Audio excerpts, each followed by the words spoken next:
Hi all, welcome to another episode of Shrudi's Learning Square. Shrudi's Learning Square like എല്ലാവർക്കും സ്വാഗതം. ഇന്ന് നമ്മൾ പഠിക്കാൻ പോകുന്ന ടോപ്പിക് idioms ആണ്. Idiomsന്റെ പാർട്ട് 2 ആണ് ഞാൻ ഇന്ന് ചെയ്യുന്നത് കേട്ടോ. പാർട്ട് 1ന്റെ ലിങ്ക് നമ്മുടെ ഡിസ്ക്രിപ്ഷൻ ബോക്സിൽ കൊടുത്തിട്ടുണ്ടാവും. അതേപോലെ തന്നെ രണ്ട് വാട്സ്ആപ്പ് ഗ്രൂപ്പിന്റെയും ലിങ്ക് കൊടുത്തിട്ടുണ്ടാവും. താല്പര്യമുള്ള ആൾക്കാർ അതിലൊക്കെ ജോയിൻ ചെയ്യുക. പിന്നെ ഒരു കാര്യം പറയാനുള്ളതെന്ന് വെച്ചിട്ടുണ്ടെങ്കിൽ നിങ്ങളൊരു നോട്ട്ബുക്ക് ഒരു ചെറിയൊരു നോട്ട്ബുക്ക് വൊക്കാബുലറിക്ക് മാത്രമായിട്ട് ഒന്ന് മാറ്റി വയ്ക്കുക. അപ്പോൾ ഞാൻ പഠിപ്പിക്കുന്ന ഓരോ വേർഡ്സും ഇതെല്ലാം പ്രീവിയസ് ഇയേഴ്സിൽ ചോദിച്ചിട്ടുള്ള ക്വസ്റ്റ്യൻസ് ആണ് കേട്ടോ. ഇതെല്ലാം നിങ്ങളൊന്ന് നോട്ട് ചെയ്ത് വയ്ക്കുക. എന്നിട്ട് ഓരോ ദിവസവും അത് റിപ്പീറ്റ് ചെയ്യുക. അപ്പോൾ നമുക്ക് ക്ലാസ് ഒന്ന് കണ്ടു നോക്കാം. ഇന്നത്തെ first idiom baker's dozen. Baker's dozen എന്ന് പറഞ്ഞു കഴിഞ്ഞാൽ എന്താ അർത്ഥം? 13 എന്നാണ്. എങ്ങനെ ഇതിനെ നമുക്ക് ഓർക്കണം എന്നുള്ളത് നോക്കാം. ബേക്കേഴ്സ് ഡസൻ എന്ന് പറയുമ്പോൾ നമുക്കറിയാം ഡസൻ എന്ന് പറഞ്ഞാൽ എന്താ അർത്ഥം? 12 അല്ലേ? ഒരു ഡസൻ എന്നൊക്കെ പറഞ്ഞു കഴിഞ്ഞാൽ നമ്മൾ പറയും 12 ആണെന്ന് എല്ലാവർക്കും അറിയായിരിക്കും. അപ്പോൾ നമ്മൾ ബേക്കറിയിലൊക്കെ പോയി കഴിഞ്ഞാൽ ഒരു ഡസൻ വാങ്ങുമ്പോൾ നമുക്ക് എക്സ്ട്രാ ആയിട്ട് കടക്കാരൻ എക്സ്ട്രാ ആയിട്ട് ഒരെണ്ണം ചിലപ്പോൾ ഇട്ട് തരാറുണ്ട്. ശരിയല്ലേ? നല്ല കടക്കാരനൊക്കെ ആണെങ്കിൽ ചിലപ്പോൾ ഒരെണ്ണം നമുക്ക് എക്സ്ട്രാ തരും. അപ്പോൾ അങ്ങനെ 12 മാറിയിട്ട് ഒരെണ്ണം കൂടെ ആഡ് ചെയ്തിട്ട് എത്ര കിട്ടി? 13 കേട്ടോ. അപ്പോൾ ബേക്കേഴ്സ് ഡസൻ എന്ന് പറഞ്ഞു കഴിഞ്ഞാൽ എന്താ അതിൻ്റെ അർത്ഥം? 13. ദ നമ്പർ 13 ഇറ്റ്സെൽഫിനെയാണ് നമ്മൾ എന്ത് പറയുന്നത്? Baker's dozen. ക്ലിയർ ആയല്ലോ? നോട്ട് ചെയ്യാം കേട്ടോ. നെക്സ്റ്റ് വൺ നോക്കാം. Cost the earth. Cost the earth എന്ന് പറഞ്ഞു കഴിഞ്ഞാൽ വെരി കോസ്റ്റ്ലി. നമുക്കറിയാം ഒരു ചെറിയ സാധനം വാങ്ങാൻ തന്നെ ഭയങ്കര കോസ്റ്റ്. അപ്പോൾ നമ്മുടെ എർത്ത് പോലെയുള്ള ഭൂമി പോലെയുള്ള ഒരു പ്ലാനറ്റ് വാങ്ങാൻ it will be very costly. So cost the earth എന്ന് പറയുകയാണെങ്കിൽ ഇറ്റ് ഈസ് വെരി കോസ്റ്റ്ലി. ഭയങ്കര കോസ്റ്റ്ലി ആണെന്ന് കാണിക്കാനുള്ള ഒരു ഇഡിയമാണ് എന്ത്? കോസ്റ്റ് ദി എർത്ത് എന്ന് പറയുന്നത്. നെക്സ്റ്റ് വൺ നോക്കാം. Square meal. സ്ക്വയർ മീൽ എന്ന് പറഞ്ഞു കഴിഞ്ഞാൽ ന്യൂട്രീഷ്യസ് മീൽ എന്നാണ് അർത്ഥം. എന്താണ്? Nutritious meal. ഇതിനെ നമുക്ക് എങ്ങനെ അസോസിയേറ്റ് ചെയ്യാൻ പറ്റുമെന്ന് വെച്ചിട്ടുണ്ടെങ്കിൽ ആലോചിക്കുക. മീൽ എന്ന് പറഞ്ഞാൽ എന്താ? ഫുഡ്, ഭക്ഷണം. അതിൻ്റെ സ്ക്വയർ ആണ് സ്ക്വയർ മീൽ. നമ്മൾ മാത്സിലൊക്കെ സ്ക്വയർ എന്ന് പറയില്ലേ? എന്താ അതിൻ്റെ അർത്ഥം? അതേ മീനിങ് തന്നെയാണ് ഞാൻ ഇവിടെ എടുക്കുന്നത്. സ്ക്വയർ മീൽ എന്ന് പറഞ്ഞു കഴിഞ്ഞാൽ മീലിൻ്റെ സ്ക്വയർ. അത്രയ്ക്ക് നമ്മൾ ഫുഡ് കഴിക്കുകയാണ്. അപ്പോൾ നമുക്ക് നല്ല ന്യൂട്രീഷ്യസ് ആയിരിക്കും എന്ന് ആലോചിക്കുക കേട്ടോ. അപ്പോൾ സ്ക്വയർ മീൽ എന്ന് പറഞ്ഞു കഴിഞ്ഞാൽ ന്യൂട്രീഷ്യസ് മീൽ. തെറ്റിക്കില്ലല്ലോ. Next one. A hard nut to crack. A hard nut to crack. A hard nut to crack എന്ന് പറഞ്ഞു കഴിഞ്ഞാൽ വെരി ഡിഫിക്കൽട്ട് പ്രോബ്ലം. അപ്പോൾ ഹാർഡിനകത്ത് തന്നെ അതിൻ്റെ അർത്ഥമുണ്ട് അല്ലേ? ഹാർഡ് എന്ന് പറഞ്ഞാൽ എന്താ? ഭയങ്കര മുറുക്കം, ഭയങ്കര ഹാർഡാണെന്നൊക്കെ നമ്മൾ പറയും. അപ്പോൾ അത്രയും ഹാർഡായിട്ടുള്ള ഒരു സാധനം നമ്മൾ സോൾവ് ചെയ്യണമെങ്കിൽ ഇറ്റ് ഈസ് വെരി ഡിഫിക്കൽട്ട്. അപ്പോൾ ഹാർഡ് നട്ട് ടു ക്രാക്ക് എന്ന് പറഞ്ഞു കഴിഞ്ഞാൽ very difficult problem. Next one. A cap in the hand. A cap in the hand എന്ന് പറയുന്നത് ഹംബ്ലി എന്നാണ് അതിൻ്റെ meaning. A cap in the hand, കയ്യിലൊരു തൊപ്പി എന്ന് പറയുന്നത് എന്താണ് അതിൻ്റെ അർത്ഥം? ഇഡിയത്തിൻ്റെ മീനിങ് ആണ് കേട്ടോ ഞാൻ പറയുന്നത്. എന്താണ് അതിൻ്റെ അർത്ഥം? ഹംബ്ലി. അപ്പോൾ ഇതെങ്ങനെ ആലോചിക്കാൻ പറ്റുമെന്ന് വെച്ചിട്ടുണ്ടെങ്കിൽ നമുക്കറിയാം സാധാരണ നമ്മുടെ കേരളീയൻസ് ഒക്കെ ആണെങ്കിൽ ഹംബിൾനെസ് കാണിക്കാൻ വേണ്ടിയിട്ട് നമ്മൾ എന്ത് ചെയ്യും? ആണുങ്ങളൊക്കെ ആണെങ്കിൽ മുണ്ടൊക്കെ കുത്തിയിട്ടുണ്ടെങ്കിൽ ആ മുണ്ടിൻ്റെ കുത്തൊക്കെ അഴിച്ചിട്ട് നല്ല മാന്യനായിട്ടൊക്കെ നിൽക്കും. ശരിയല്ലേ? അതേസമയം നമ്മൾ ഇംഗ്ലീഷുകാരൊക്കെ ആണെങ്കിലോ സായിപ്പൊക്കെ ആണെങ്കിൽ എന്ത് ചെയ്യും? അവർക്ക് മുണ്ടൊന്നുമില്ലല്ലോ. അപ്പോൾ അവരുടെ തലയിലൊക്കെ സാധാരണ ഒരു തൊപ്പി കാണാറുണ്ട്. ഈ തൊപ്പിയൊക്കെ അവർ ഊരി കയ്യിൽ പിടിക്കും. അങ്ങനെയാണ് അവരുടെ ഒരു ഹംബിൾനെസ് അവർ കാണിക്കാറ് അല്ലേ? അപ്പോൾ നമുക്ക് അങ്ങനെ ഒന്ന് ലിങ്ക് ചെയ്യാം. A cap in the hand എന്ന് പറഞ്ഞു കഴിഞ്ഞാൽ ഇറ്റ് ഈസ് ഹംബ്ലി. ക്ലിയർ ആയല്ലോ? Next one. Hole in the wall. Hole in the wall അതായത് ചുമരിൽ ഒരു ചെറിയൊരു ഹോൾ, ഒരു ചെറിയൊരു ഓട്ടം കേട്ടോ. അതിൻ്റെ മീനിങ് സീക്രറ്റ് ആണ്. ആലോചിച്ചാൽ മതി. ആരെങ്കിലും ഒക്കെ ചുമരിൽ ഒരു ചെറിയൊരു ഓട്ടയൊക്കെ ഉണ്ടാക്കി വെച്ചിട്ടുണ്ടാവും. എന്തിനു വേണ്ടിയിട്ടാണ്? സീക്രറ്റ് കേൾക്കാനോ സീക്രറ്റ് കാണാനോ അതിനൊക്കെ വേണ്ടിയിട്ട്, രഹസ്യങ്ങൾ അറിയാൻ വേണ്ടിയിട്ടൊക്കെ വാളിൽ ഒരു ചെറിയൊരു ഹോൾ ഉണ്ടാക്കിയിട്ടുണ്ടാവും. അപ്പോൾ അങ്ങനെ ഒന്ന് ലിങ്ക് ചെയ്യാം. ഇതെല്ലാം ലിങ്ക് ചെയ്യാൻ വേണ്ടി പറയുന്ന കോഡ്സുകളാണ് കേട്ടോ. Next one. Once in a blue moon. Once in a blue moon എന്ന് പറഞ്ഞു കഴിഞ്ഞാൽ വെരി റെയർലി. നമുക്കറിയാം ബ്ലൂ മൂണൊക്കെ വരുന്നത് ഇറ്റ് ഈസ് വെരി റെയർലി. എപ്പോഴും നമുക്ക് കാണാനൊന്നും പറ്റില്ല. ഭയങ്കര റെയർ ആയിട്ടുള്ള ഒരു കേസാണ്. അപ്പോൾ അതുകൊണ്ടാണ് once in a blue moon എന്ന് പറഞ്ഞു കഴിഞ്ഞാൽ what does it mean? Very rarely. Next one. Fan the flame off. അതേപോലെ തന്നെ to add fuel to fire. ഇങ്ങനെ രണ്ട് ഇഡിയംസിനും സെയിം മീനിങ് ആണ് വരുന്നത്. എന്തൊക്കെയാണ്? ഫാൻ ദി ഫ്ലെയിം ഓഫ്, അതേപോലെ തന്നെ to add fuel to fire. നമുക്കറിയാം എരുതിയിൽ എണ്ണ ഒഴിക്കുക എന്നൊക്കെ പറയുന്ന ഒരു മീനിങ് ആണ് ഈ രണ്ട് ഇഡിയത്തിൽ വരുന്നത്. എന്താ അതിൻ്റെ അർത്ഥം? എന്തെങ്കിലും ഒരു കാര്യം ഉണ്ടെങ്കിൽ അതിനെ കുറച്ചും കൂടെ ഒന്ന് എരുതിയിൽ നമ്മൾ എണ്ണ ഒഴിച്ചു കൊടുക്കുക. അതാണ് ഇതിൻ്റെ മീനിങ് വരുന്നത്. അപ്പോൾ ഏതൊക്കെയാണ്? ഫാൻ ദ ഫ്ലെയിം ഓഫും അതേപോലെ തന്നെ to add fuel to fire. Clear ആയല്ലോ? നെക്സ്റ്റ് വൺ നോക്കാം. A doubting Thomas. Doubting Thomas എന്ന് പറഞ്ഞു കഴിഞ്ഞാൽ refuses to believe something without proof. അതായത് ചില ആൾക്കാരെ ശ്രദ്ധിച്ചിട്ടുണ്ടാവും, അവർക്ക് എപ്പോഴും ഡൗട്ടായിരിക്കും കേട്ടോ. അവർക്ക് ചില കാര്യങ്ങളൊക്കെ പ്രൂഫ് ഉണ്ടെങ്കിൽ മാത്രമേ അവർ കാര്യങ്ങൾ വിശ്വസിക്കുകയുള്ളൂ. അപ്പോൾ അങ്ങനെ ഡൗട്ട് അടിച്ച് നടക്കുന്ന ആൾക്കാരെയൊക്കെയാണ് നമ്മൾ എന്ത് പറയുന്നത്, ഡൗട്ടിങ് തോമസ്. അതായത് refuses to believe something without proof. Proof ഉണ്ടെങ്കിൽ മാത്രം കാര്യങ്ങൾ അക്സെപ്റ്റ് ചെയ്യുക അല്ലെങ്കിൽ ബിലീവ് ചെയ്യുക. അതിനെയാണ് നമ്മൾ ഡൗട്ടിങ് തോമസ് എന്ന് പറയുന്നത്. അപ്പോൾ അങ്ങനെ ആരെങ്കിലുമൊക്കെ പരിചയം ഉണ്ടെങ്കിൽ നിങ്ങൾ അങ്ങനെയൊക്കെ ഒന്ന് ഈ ഇഡിയംസൊക്കെ ഒന്ന് യൂസ് ചെയ്ത് നോക്കുക കേട്ടോ. എപ്പോഴും നമ്മൾ പഠിക്കുമ്പോൾ അത് വീണ്ടും വീണ്ടും യൂസ് ചെയ്യുക, അതേപോലെ തന്നെ റീകളക്ട് ചെയ്യുക. ഇങ്ങനെയൊക്കെ ചെയ്താലേ നമുക്കത് ഓർമ്മയുണ്ടാവുള്ളൂ. Next one, a piece of cake. A piece of cake എന്ന് പറഞ്ഞാൽ എന്താ അർത്ഥം? a task that can be accomplished very easily. പെട്ടെന്ന് ചെയ്യാൻ പറ്റുന്ന ജോലി കേട്ടോ. അതിനൊക്കെയാണ് നമ്മൾ എന്ത് പറയുന്നത്, a piece of cake. അതായത് കേക്കിനകത്തെ ഒരു ചെറിയൊരു ഭാഗമല്ലേ ഒരു പീസ് എന്ന് പറയുന്നത്. അപ്പോൾ ആ ചെറിയ പീസ് എന്ന് പറഞ്ഞു കഴിഞ്ഞാൽ ഒരു ചെറിയ വർക്ക്, നമുക്ക് പെട്ടെന്ന് അങ്ങ് ചെയ്ത് തീർക്കാൻ പറ്റുന്ന വർക്ക്. അതിനെയാണ് നമ്മൾ എന്ത് പറയുന്നത്, a piece of cake. എനിക്ക് തോന്നുന്നു അഞ്ചാം പാതിര എന്ന് പറഞ്ഞ സിനിമേനകത്ത് ഈ ഒരു ഇഡിയം യൂസ് ചെയ്യുന്നുണ്ട് കേട്ടോ. Next one, against the clock. against the clock. against the clock എന്ന് പറഞ്ഞു കഴിഞ്ഞാൽ as soon as possible before a deadline. എന്താണ് as soon as possible before a deadline എന്ന് പറഞ്ഞു കഴിഞ്ഞാൽ ക്ലോക്ക് ഓടിക്കൊണ്ടിരിക്കുകയാണ്, അതിന് മുമ്പ് നമുക്കൊരു പണി ചെയ്ത് തീർക്കണം. അതായത് ഡെഡ് ലൈൻ വരാൻ പോവാണ്, അതിന് മുമ്പ് തന്നെ നമുക്കൊരു ജോലി ചെയ്ത് തീർക്കണം.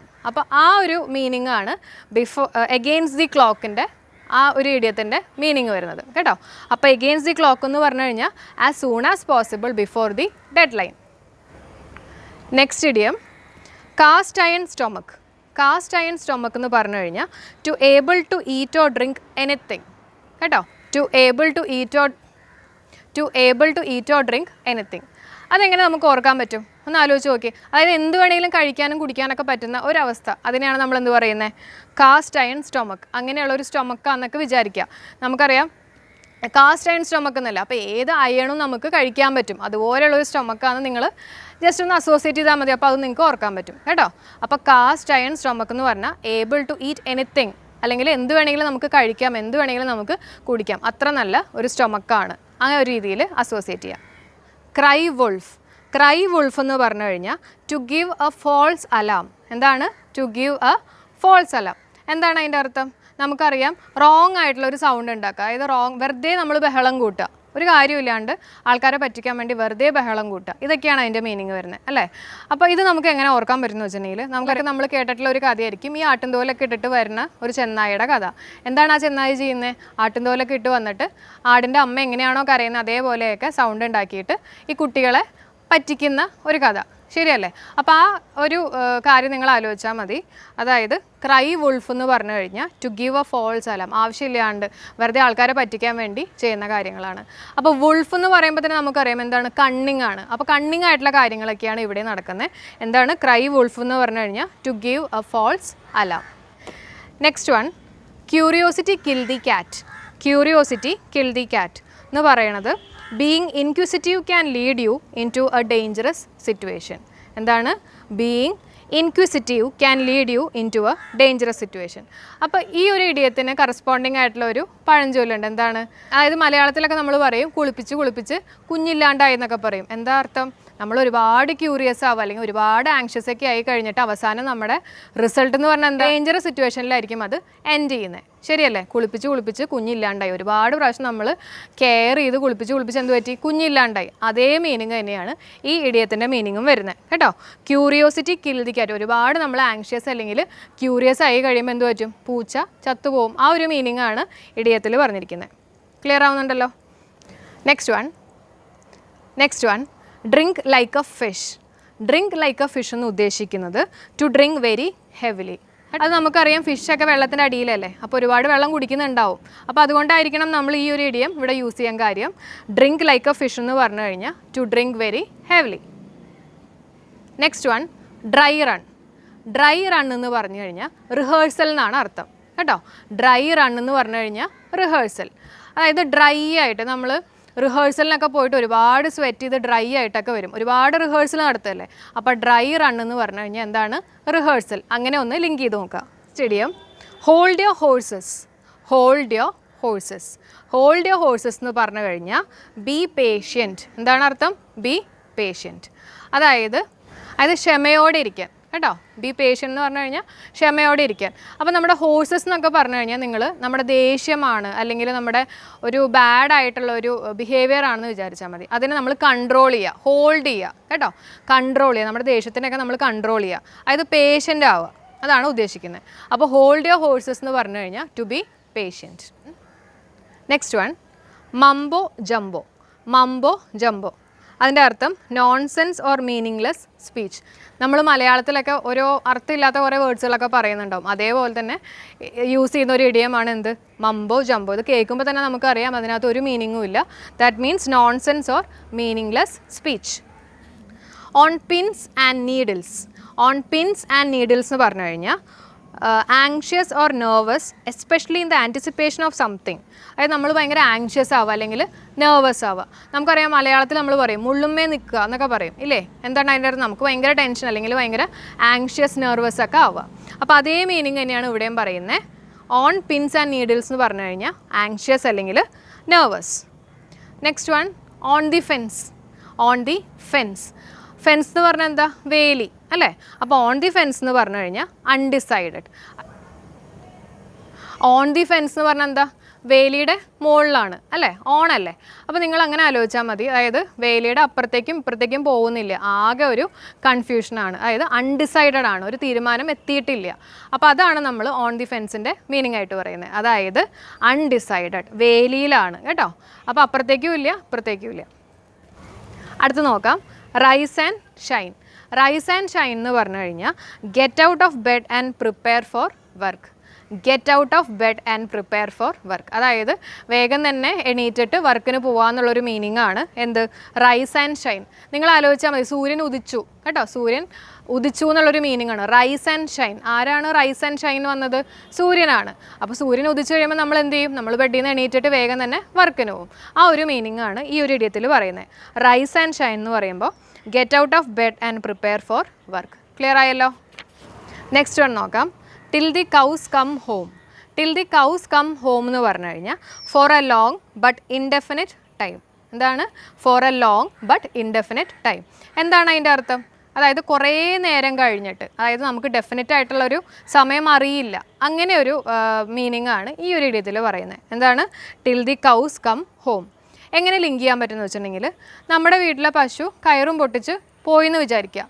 പിന്നെ തിരിച്ച് ഒരു സിറ്റിയിലൊക്കെ എത്തിക്കഴിഞ്ഞു, തിരിച്ച് ആ പശുവിന് നമ്മുടെ വീട്ടിലെത്താൻ it takes a lot of time. ശരിയല്ലേ? കുറേ നേരം കഴിഞ്ഞിട്ടായിരിക്കും പശു നമ്മുടെ വീട്ടിലേക്ക് വരുന്നത്. അപ്പോൾ ആ ഒരു മീനിങ് നിങ്ങളൊന്ന് ഓർത്താൽ മതി, for a long but indefinite time. Next one, tongue in cheek. Tongue in cheek. Tongue in cheek എന്ന് പറഞ്ഞു കഴിഞ്ഞാൽ humour not to be taken serious. ഹ്യൂമറാണ്, തമാശയാണ് ഉദ്ദേശിക്കുന്നത് കേട്ടോ. അപ്പോൾ ടങ് ഇൻ ചീക്ക് എന്ന് പറഞ്ഞു കഴിഞ്ഞാൽ എന്താണ്, ഹ്യൂമർ എന്നുള്ളൊരു മീനിങ് ആണ്. Next one, turn a blind eye എന്ന് പറഞ്ഞു കഴിഞ്ഞാൽ ignore something and pretend you did not see it. Ignore something, നമ്മൾ കാണാത്ത പോലെ ഇരിക്കുക, ആ ഒരു മീനിങ് ആണ് ടേൺ എ ബ്ലൈൻഡ് ഐ. അപ്പോൾ നമുക്കത് കേട്ടറിയാം, turn a blind eye. Blind എന്നുള്ളൊരു മീനിങ് ഇല്ലേ, അതായത് കാണാത്ത അവസ്ഥ. അപ്പോൾ ഒന്നും കാണാത്ത രീതിയിൽ ഇരിക്കുക എന്നുള്ളൊരു മീനിങ് ആണ് ടേൺ എ ബ്ലൈൻഡ് ഐക്ക് ഉള്ളത്. Next one, wet blanket. Wet blanket എന്ന് പറഞ്ഞു കഴിഞ്ഞാൽ a person who discourages enjoyment or enthusiasm. എന്താണ് a person who discourages enjoyment or enthusiasm എന്ന് പറഞ്ഞു കഴിഞ്ഞാൽ, അതായത് ഒരു ഗ്രൂപ്പ് ഓഫ് ആൾക്കാരൊക്കെ നല്ല സന്തോഷത്തിലിരിക്കുന്ന സമയത്ത് ഏതെങ്കിലും ഒരാളുണ്ടാവും ആ സന്തോഷമൊക്കെ കളയാൻ വേണ്ടിയിട്ടുള്ള ഒരാൾ. ആ ഒരാളെയാണ് നമ്മൾ എന്ത് പറയുന്നത്, വെറ്റ് ബ്ലാങ്കറ്റ്. എങ്ങനെ ലിങ്ക് ചെയ്യാൻ പറ്റും? ബ്ലാങ്കറ്റ്, അതായത് ബ്ലാങ്കറ്റ് നമ്മൾ എന്തിനാണ് യൂസ് ചെയ്യുന്നത്, ചൂടൊക്കെ കിട്ടാൻ വേണ്ടിയിട്ടല്ലേ. അപ്പോൾ അതിനെ വെറ്റാക്കുക, അതിനെ നനയ്ക്കുക, അതിനങ്ങ് കെടുത്തുക, ആ ഒരു സന്തോഷത്തിന് കെടുത്തുക. അപ്പോൾ അങ്ങനെ നമുക്കൊന്ന് ലിങ്ക് ചെയ്യാൻ പറ്റും. വെറ്റ് ബ്ലാങ്കറ്റ് എന്ന് പറഞ്ഞു കഴിഞ്ഞാൽ എന്താണ് meaning, a person who discourages enjoyment or enthusiasm. അടുത്തത്, when pigs fly. When pigs fly എന്ന് പറഞ്ഞു കഴിഞ്ഞാൽ something that will never happen. എപ്പോഴെങ്കിലും പിഗ് ഫ്ലൈ ചെയ്യോ? ഇല്ലല്ലോ. അത് തന്നെയാണ് ഇതിൻ്റെ മീനിങ്. എന്താണ്, when something that will never happen. ഒരിക്കലും നടക്കാത്തൊരു കാര്യത്തിനാണ് നമ്മൾ എന്ത് പറയുന്നത്, വെൻ പിഗ്സ് ഫ്ലൈ എന്ന് പറയുന്നത്. അപ്പോൾ ഇന്നത്തെ ക്ലാസ് നമ്മൾ ഇവിടെ വെച്ച് വൈൻഡ് അപ്പ് ചെയ്യാണ്. എല്ലാവർക്കും വീഡിയോ ഇഷ്ടമായി എന്ന് വിശ്വസിക്കുന്നു. നിങ്ങളെല്ലാവരും ഒന്ന് നോട്ട് ചെയ്ത് വയ്ക്കുക, ഒരു ബുക്കിനകത്ത് അതെല്ലാം നോട്ട് ചെയ്ത് വയ്ക്കുക. അതേപോലെ തന്നെ പ്രാക്ടീസ് ചെയ്യുക, റീകളക്ട് ചെയ്യുക കേട്ടോ. അപ്പോൾ എന്തായാലും ഓർമ്മയുണ്ടാവും. പിന്നെ ഒരു കാര്യം, PSC എക്സാംസിനൊക്കെ വരുമ്പോൾ ഇതേപോലെ തന്നെ ഇഡിയമൊക്കെ വരുമ്പോൾ നിങ്ങൾ ആദ്യം തന്നെ ഓപ്ഷൻ ഒന്നും വായിക്കാണ്ട് സ്വന്തമായിട്ട് നമുക്ക് ആദ്യം അതിൻ്റെ ആൻസർ കിട്ടുന്നുണ്ടോ എന്ന് നോക്കുക. എന്നിട്ട് മാത്രം ഓപ്ഷൻ നോക്കിയാൽ മതി, അല്ലെങ്കിൽ ചിലപ്പോൾ ഒരു കൺഫ്യൂഷൻ വരും കേട്ടോ. അപ്പോൾ ഇതൊക്കെ ഒന്ന് പ്രാക്ടീസ് ചെയ്ത് നോക്കുക. ഇനി നിങ്ങൾക്കായിട്ടുള്ള ഒരു 3 ക്വസ്റ്റ്യൻ ഞാൻ പറയാം, അതിൻ്റെ ആൻസേഴ്സ് നിങ്ങൾ എനിക്ക് കമൻ്റ് ആയിട്ട് ഇടുക. നെക്സ്റ്റ് വീഡിയോ, അതായത് നെക്സ്റ്റ് ഇംഗ്ലീഷ് വീഡിയോ നിങ്ങളുടെ പേര് വെച്ചിട്ടായിരിക്കും സ്റ്റാർട്ട് ചെയ്യുന്നത്. അതേപോലെ തന്നെ എൻ്റെ മാത്സിൻ്റെ വീഡിയോയിൽ ഞാനൊരു ക്വസ്റ്റ്യൻ ചോദിച്ചിട്ടുണ്ടായിരുന്നു. അതിനെല്ലാവരും മാക്സിമം കമൻസ് ഇടുക. എന്നിട്ട് നമുക്ക് കറക്റ്റ് ആൻസർ പറഞ്ഞിട്ടുള്ള ആൾക്കാരിൽ നിന്ന് ലോട്ട് ഇട്ടിട്ട് നമ്മളൊരു പുസ്തകം കൊടുക്കുന്നുണ്ട്. അപ്പോൾ അതെല്ലാവരും മാക്സിമം പാർട്ടിസിപ്പേറ്റ് ചെയ്യുക കേട്ടോ. അപ്പോൾ നിങ്ങൾക്കായിട്ടുള്ള 3 ക്വസ്റ്റ്യൻ ഞാൻ പറയാം. First one, baker's dozen. Baker's ഡസൻ്റെ meaning. Next one, cost the earth. Third one, square meal. അപ്പോൾ എൻ്റെ ക്ലാസ് ഇഷ്ടപ്പെട്ടിട്ടുണ്ടെങ്കിൽ നിങ്ങൾ തീർച്ചയായിട്ടും എനിക്ക് വേണ്ടിയിട്ട് ലൈക്ക് ചെയ്യുക, ഷെയർ ചെയ്യുക, കമൻറ്റ് ചെയ്യുക. കമൻറ്റ് വരുമ്പോൾ ഭയങ്കര ഒരു സന്തോഷമാണ് കേട്ടോ. കാരണം നമ്മുടെ ക്ലാസ് എങ്ങനെ പോകണമെന്നുള്ള അതിനെക്കുറിച്ച് നമുക്കൊരു ഐഡിയ കിട്ടും. അപ്പോൾ എന്തായാലും നിങ്ങളൊന്ന് കമൻറ്റ് ചെയ്യുക. അതേപോലെ തന്നെ നമുക്ക് നെക്സ്റ്റ് ക്ലാസ്സിൽ കാണാം. Till then bye.